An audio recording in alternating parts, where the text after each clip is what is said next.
Hello students, finally वो सवाल जो अभी उन सब के दिमाग में चल रहा है जिनको निफ्ट के ये जो पहला 2 राउंड है वो क्लियर हो चुका है और वो काउंसलिंग के सामने खड़े हैं। और वो सवाल ये है कि काउंसलिंग का अभी क्या होने वाला है, प्रोसेस क्या होगा। Now I have an understanding कि ये काउंसलिंग इस साल 2022 में कैसे होने वाला है, आपको क्या करना है, किस तरह के डॉक्यूमेंट आपके साथ होना चाहिए जब आप काउंसलिंग फॉर्म फिलअप करने बैठोगे। क्योंकि इतना तो पता चल चुका है कि काउंसलिंग फॉर्म जो है वो ऑनलाइन ही फिलअप करना पड़ेगा।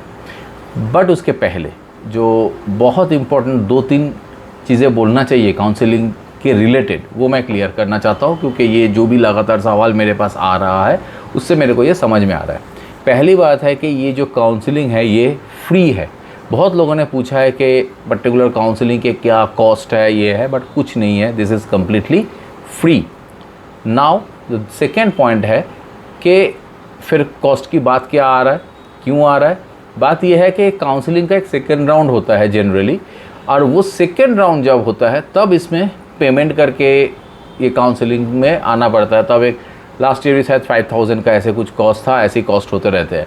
So that's the second round of counselling, but this is the first round of counselling and the first round of counselling is completely free. तो ये जो सवाल बहुत लोग पूछ रहे हैं कि क्या चार्ज लगेगा, एमएफएम के लिए क्या चार्ज लगेगा, बीडीएस के लिए क्या चार्ज लगेगा, कुछ चार्ज नहीं लगेगा।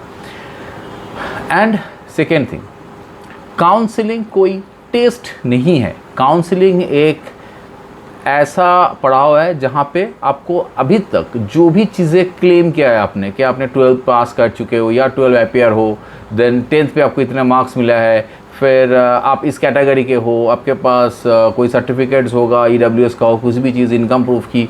काउंसलिंग ये है कि आप वो सब डॉक्यूमेंट देने की टाइम है। अभी तक निफ्ट ने सुना है बट डॉक्यूमेंट नहीं लिया है। अब काउंसलिंग जो है वो डॉक्यूमेंटेशंस की टाइम है, जब वो अपना खुद के तरीके से सारे डॉक्यूमेंट चेक करके देखेंगे कि जो भी तुम बोल रहे हो वो उनके पैरामीटर पे जायज़ है कि नहीं है। अगर वो उनके पैरामीटर पे जायज़ होता है तब तुमको अपने मनपसंद सीट मिलेगा। तो टेस्ट नहीं है, ये एक चेकिंग है, ये चीज़ क्लियरली रखो। एंड बहुत लोग पूछ रहे हैं कि काउंसलिंग में किस तरह से प्रिपरेशन लेना है। प्रिपरेशन कोई नहीं लेना है, तुमको डॉक्यूमेंट अपना सबमिट करना है, दैट्स ऑल। नाउ और एक चीज़ें मुझे बोलना ज़रूरी था कि कुछ काउंसलिंग की बात मैं भी 2-3 दिन से कर रहा था, जो मैसेज आ रहा था काउंसलिंग की फॉर्म नहीं मिल रहा है ऑल। मुझे एक कन्फ्यूजन ये हो रहा है कि जो काउंसलिंग मैं पहले बोल रहा था वो मेरी खुद की काउंसलिंग है, जहाँ पे मैं बच्चों से इंटरेक्ट करता हूँ 1-to-1। वो की आर्ट एंड डिज़ाइन की काउंसलिंग है, वो निफ्ट की नहीं है। निफ्ट की counselling is a separate process. तो ये मैं एक बार क्लियर कर रहा हूँ। तो अभी जो मैं बात कर रहा हूँ वो निफ्ट की काउंसलिंग की बात कर रहा हूँ कि निफ्ट के काउंसलिंग का क्या प्रोसेस रहेगा इस साल। तो शुरू करते हैं।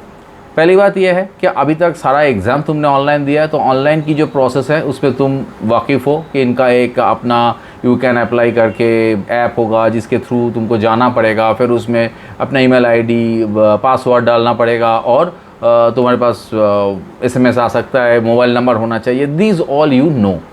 अब ये तो है ही है। अब एक्स्ट्रा क्या है, जो भी डॉक्यूमेंट तुमने बोला है, जैसे मैं ये बोल रहा था, डॉक्यूमेंट पे आएगा तुम्हारे 10th का सर्टिफिकेट, 12th के सर्टिफिकेट। 12th अगर नहीं है, मतलब अपियरिंग हो, तो उसके एनेक्शर्स होंगे जहाँ पे वो लिखा हुआ होगा कि तुम 12 अपियर कर रहे हो।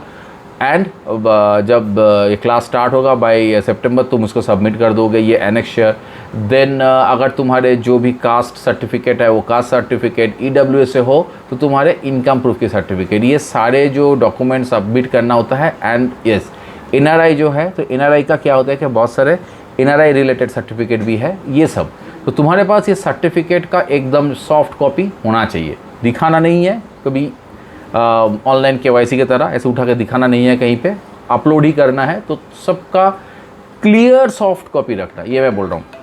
और ये जो डॉक्यूमेंट है ना, ये पीडीएफ फॉर्मेट में होना चाहिए। बट जनरली अगर तुम वो अभी जो फ़ोन से ऐप से स्कैन होती है वो भी पीडीएफ में कन्वर्ट होता है। बट याद रखना, जैसे जेपीजी हो, पीएनजी हो, ऐसे ना हो। और एक चीज़ मैं बोल देता हूँ कि ये जो तुम्हारा व्हाट्सएप में इमेज इधर उधर एक्सचेंज होता है, I think you know, but still मेरा फ़र्ज़ होता है तुमको समझाना, तो बोल रहा हूँ, उसकी क्वालिटी डाउन हो जाता है। तो ऐसा भी नहीं करना, क्योंकि वो लोग तुम्हारे डॉक्यूमेंट देखेंगे।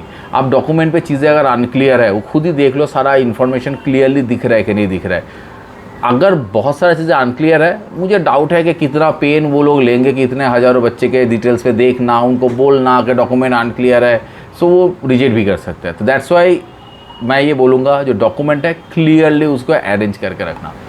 अब जो सबसे बड़ा जो क्वेश्चन है, जो बर्निंग क्वेश्चन है यहाँ पे, वो है कि पेमेंट जो है वो क्या इमीडिएटली करना है। पेमेंट देखो तुमको पहले तो करना पड़ेगा ही, बट डॉक्यूमेंट अपलोड करने के इमीडिएट बाद नहीं। पेमेंट जो है वो तुमको करना है डॉक्यूमेंट वेरीफाई होने के बाद। इसका मतलब है तुमने डॉक्यूमेंट अपलोड कर दी, then there will be a process from NEET side, they will verify your document, they will actually sanction के हाँ तुमने जो भी डॉक्यूमेंट अपलोड किया है सब सही है, तुमको सीट मिल रहा है, तुम्हारे प्रेफरेंस देखा जाएगा, देन तुमको एक सीट अलॉट होगा। जब तुमको सीट मिल जाएगा, that time you have to do the payment.